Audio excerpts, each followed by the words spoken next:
on Channel 3.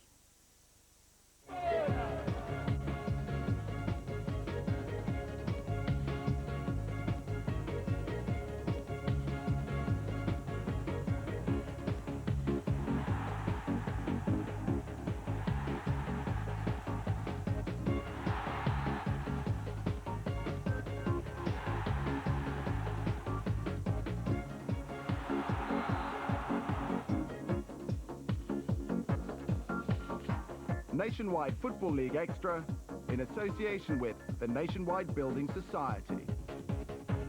Coming up, 101 goals, 5 hat-tricks, and one captain's harrowing repeat performance. Sacked by Jack Walker, backed by West Brom, we talk to the Nationwide's newest manager. And to sue or not to sue, Pat Nevin of the PFA on the challenge that's left one player fighting for his career and another facing criminal charges. And in World Cup week, we've come to a club with a real England pedigree. Ipswich Town. Bobby Robson and Sir Alf Ramsey have both managed here. But right now, their leading figure is club chairman David Sheepshanks, now the Football League's new chairman. But in this Bosman multi-million-pound age, what's his vision of the future? Well, more from him coming up. First of all the goals from Division 1.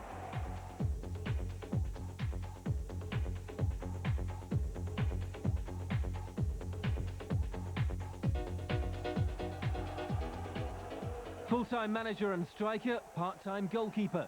Jimmy Quinn took over at the start of the second half in place of the injured Bobby Mikhailov, but it was Bolton who were unsettled. Trevor Morley's wonderful turn on the edge of the area bemused Jerry Taggart and triggered an amazing spell of 5 goals in 15 minutes. Quinn has helped out in goal before, but he couldn't repeat last season's clean sheet against West Brom. Alan Thompson's shot on the run would have beaten most. But at the other end, Bolton's defence, ripped apart by Chesterfield 4 days earlier, was suffering again. Taggart's trip on Michael Meeker gave Reading an immediate restoration chance. Morley made it 17 for the season, but that's still 7 behind John McGinley, the division's top scorer and the last person Quinn needed to be facing in a one-on-one. But this was Reading's day, and it ended in a vital win, sealed by 35-year-old Morley's hat-trick. If he carries on playing like that, we'll have to give him a new contract, said Quinn afterwards. From being on the fringe of the playoffs, Wolves are now an unstoppable force marching to automatic promotion, according to some tabloid experts. Mark McGee will not see it that way, but Wolves' away form shows no signs of fading. Steve Froggatt's goal was classic wing-back play. And 4,000 fans from the Black Country were given full value for money when their icon Steve Bull bore down on John Dyson, nudged him out of the way, and now Bull is bearing down on 300 goals for Wolves. That was his 4th in the last 4 games. Barnsley stay in 3rd, but they were made to work for this win, either side of the only goal, carved out by their 2 veteran strikers. Paul Wilkinson made it, John Hendry scored it. There were 5 goals and a substitute keeper crisis at Bramall Lane, at Sheffield United's expense, yet they'd taken the lead through Pesa Cachorro. But United goalkeeper Alan Kelly wasn't comfortable from the moment he tried and failed to hang on to a cross. In the scramble, Andy Johnson equalised, and Kelly pulled a groin muscle. United's manager Howard Kendall has had a reserve goalkeeper in just about every other game this season, but not on Sunday. So when Kelly hobbled off, fullback Roger Nielsen took over. But his best wasn't good enough. Swedish striker Ulf Ottosson, on loan from Norrköping, put Norwich into the lead.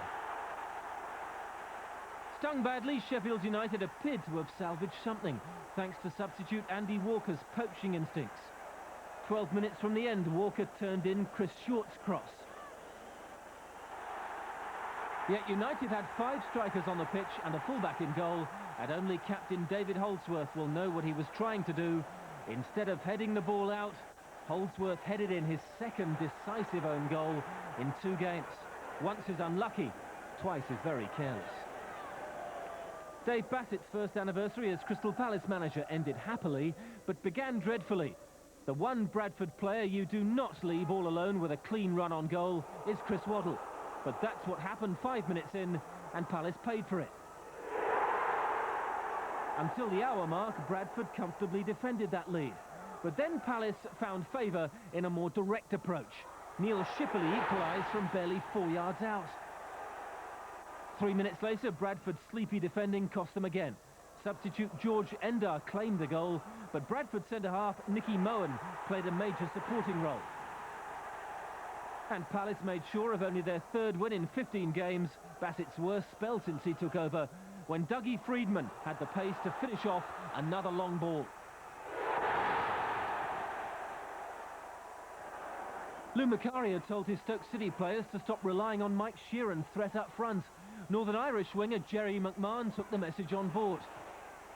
Neil McKenzie scored his first league goal after McMahon's good approach play. And another weaving McMahon run stretched Oxford just before half-time. But how about this for a finish from Mike Macari, son of Lou, who'd been accused of nepotism in some local papers before the game. Oxford have hardly done anything right since selling club captain Matt Elliott to Leicester, and they were heading for a fourth league defeat running, despite some late pressure and a nicely taken goal from Paul Moody. The quickest goal in Division 1 was Matthias Svensson's third-minute opener. It set Portsmouth on the way to a fourth successive league win and a place in the top 8. Birmingham boss Trevor Francis has been involved in 25 transfer deals this season, but he called this the worst performance since he took over. And how Portsmouth indulged themselves. Lee Bradbury enhanced his growing reputation with an arrogant finish. Then the referee spotted a push on Bradbury by Birmingham fullback Martin Granger. When you're struggling, that's the sort of decision that goes against you. Alan McLaughlin put away the penalty. January was not a good month for Charlton. A winless run had dropped them uncomfortably close to the bottom 3. But Mark Kinsella's excellent goal gave Charlton early impetus. Tranmere, still missing the suspended John Aldridge, were level rather fortunately. Kenny Irons' shot from the edge of the area took a hefty deflection. But with Jason Lee on loan from Nottingham Forest, forming a new heavyweight double act up front with Carl Lieben, Charlton were making chances. Lieben reacted quickest to John Robinson's cross. And they secured their win in the last minute when Charlton sub Kevin Lisby ran through and collided with Pat Nevin. The referee Paul Taylor not only gave the penalty, he sent Nevin off. So more suspension problems for Tranmere. Mark Robson's penalty made it 3-1. Ray Harford is West Bromwich Albion's new manager. Sacked by Blackburn Rovers in September, he's delighted to be back for 2 reasons. It's been appointed as a manager in my own right, as far as not being coming through the ranks, and most importantly that it's a really big club. I think it's a potentially, certainly a Premier League club, and their desire to get in the Premier League is what excites me. Harford's management team includes 2 former playing stars, John Truick and Cyril Regis, but there was no dream start. Here's Peter Brackley. Swindon's confidence is clearly growing. Walters. That was Allison.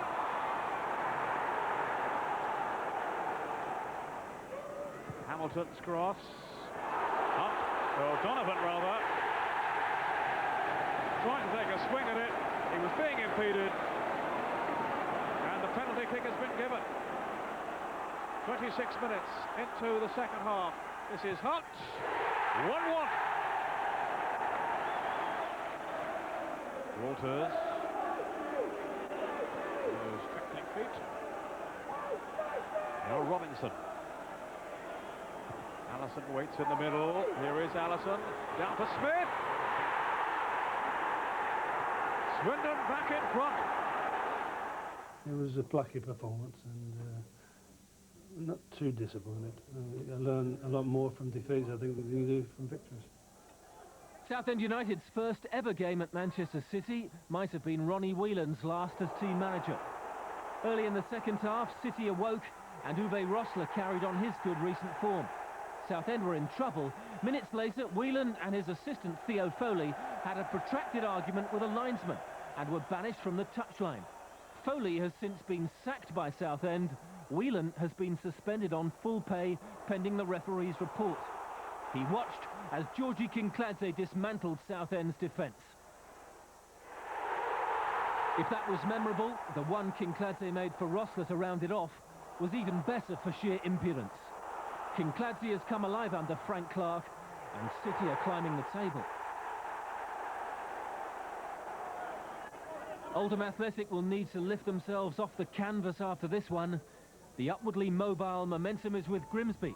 Teenage striker John Oster's weekend began with a goal and ended with a call-up to the full Wales squad. 7 minutes later, Neil Woods had broken the back of Oldham's resistance, swooping in unmarked to head in a corner. And Oldham's goal-scoring record is so poor, the next 70 minutes were a formality for Grimsby, who rounded off their victory with a late goal from Clive Mendonca, although once again, Oldham's defending was relegation stuff. In 1961, Ipswich Town were promoted to the top division. A year later, Sir Alf Ramsey's side had won the league championship, an unthinkable achievement in today's era of the Super Club and the money-printing Premier League. The Football League has needed a new direction, and it's turned to Ipswich to provide it. My name is David Sheepshanks. I'm chairman of the Ipswich Town Football Club and latterly chairman of the Football League as well. Well done. It needs to be viable. That's the first point. We've got a lot of clubs now that are struggling at the lower end. We have immense polarisation between the Premier League and the Football League as a whole, and we've got to get real.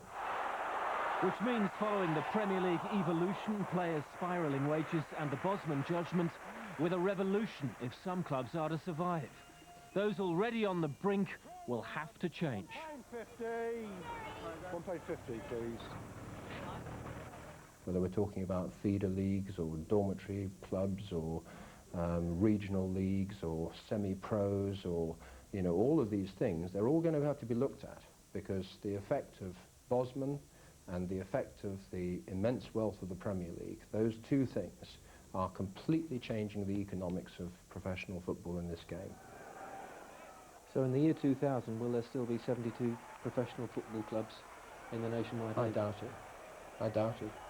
I mean, but I don't see why there shouldn't be 72 clubs in the Football League, and I don't see why there shouldn't be 72 very healthy clubs in the Football League. But I doubt that they can all be wholly professional.